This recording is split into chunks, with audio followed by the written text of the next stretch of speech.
General Petraeus, thank you for joining us. You've just come out of Afghanistan. What's your assessment of the situation there at this time? Well, we're seeing the beginning of a campaign plan that's going to stretch out for a year or 18 months. We took last year, got the inputs right, built the structures that we knew from Iraq were needed to carry out a comprehensive civil military campaign plan, got the best people possible in charge of them, from General McChrystal on down through General Rodriguez and General Caldwell and Vice Admiral Harward and all the others. They worked and everyone worked together to get the concepts right, the civil military campaign plan, the counterinsurgency guidance, the tactical directive, and all the rest of that. And then, of course, the President provided the additional resources on top of those that had already flowed into Afghanistan over the course of the last year, the additional 30,000 U.S. military forces, there are additional 8,000 or so NATO forces and other troop contributing nations flowing as well, doubling and then tripling the number of civilians who will be on the ground, and then the additional money to fund the expansion of the Afghan National Security Forces by over 100,000 between now and the end of the fall of 2011. Now we're seeing the first of the outputs, if you will, the initial operation of a campaign that will stretch out, as I said, for the next 12 to 18 months, the Marja operation. That operation's on track. It's being carried out in a deliberate manner. The enemy is certainly fighting back, but is a little bit disjointed by the way we conducted the operations.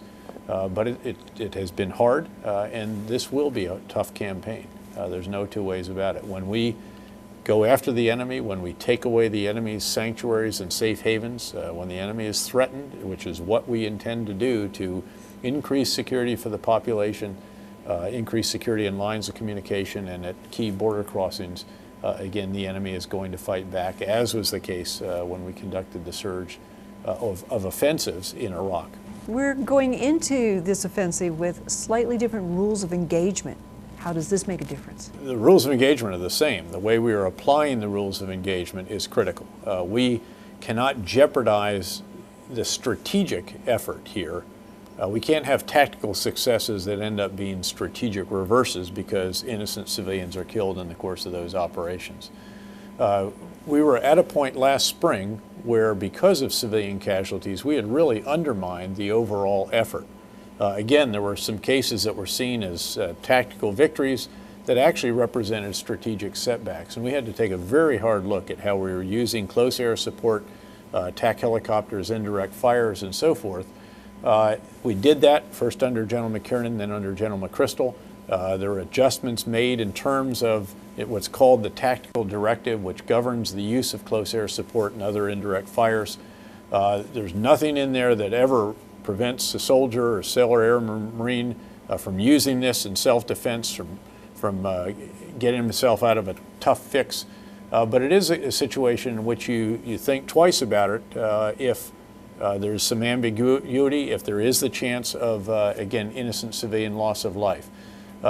We can get the Taliban. If we don't get them today, we'll get them tomorrow. Again, the way we set conditions, what General McChrystal's campaign plan, Regional Command South campaign plan for Marja, literally told the enemy we were coming. We didn't want to have to get into a slugfest in Marja and destroy the city to save it, if you will.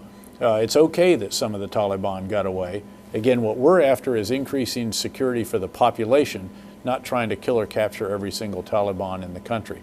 In fact, what we want to do, of course, is to break off some of those Taliban as they see that perhaps they ought to be supporting the Afghan government in the new Afghanistan rather than continuing to be a problem for it.